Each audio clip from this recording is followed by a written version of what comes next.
What makes you consistently peaceful? Xanax. I'm sure, but I'm sure we do have. What makes us consistently peaceful? Wow. Does it have to be consistent?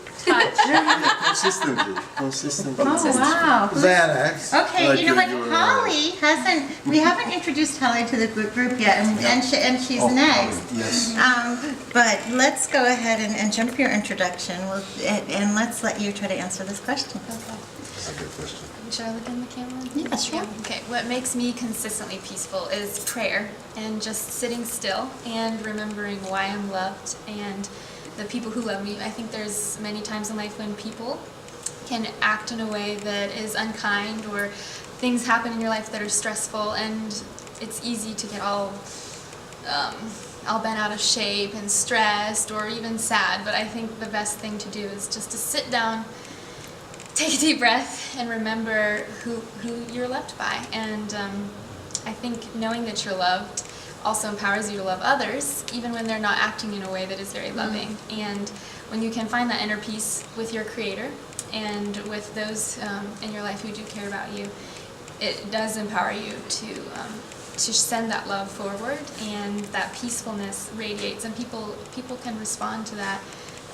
Even if they've approached you in a non-peaceful way. And I think that quiet place inside of you where you don't have to say anything, you just are.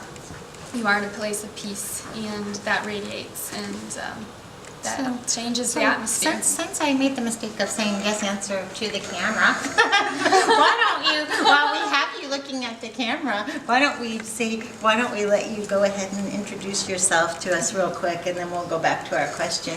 Okay. Again? Just as to who you are and what you do. Okay. My name is Holly Glasser. I am a Southern Belle.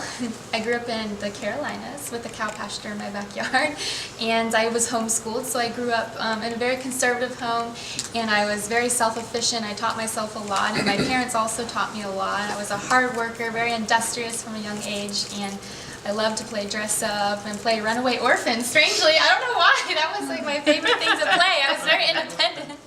And I grew up and I ran away from home. I still love my parents and my brother and my sister, but I just had an independent spirit from a very young age. I was definitely a dreamer, and I love so many different things.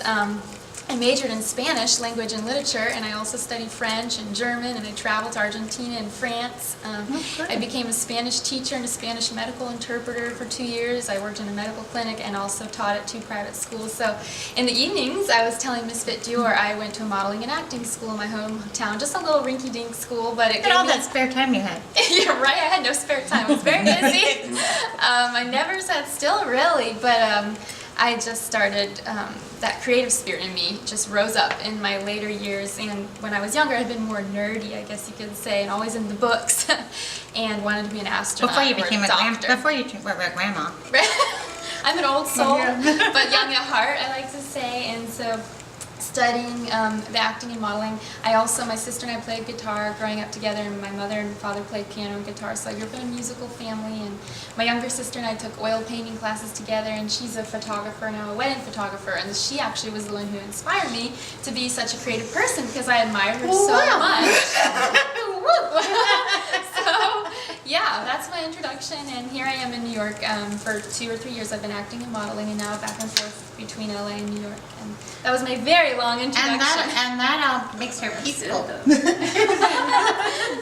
That's a bundle of energy. And she's an artistic, so thank you very much. I've been so quiet the whole time, so I figured I would say a little more.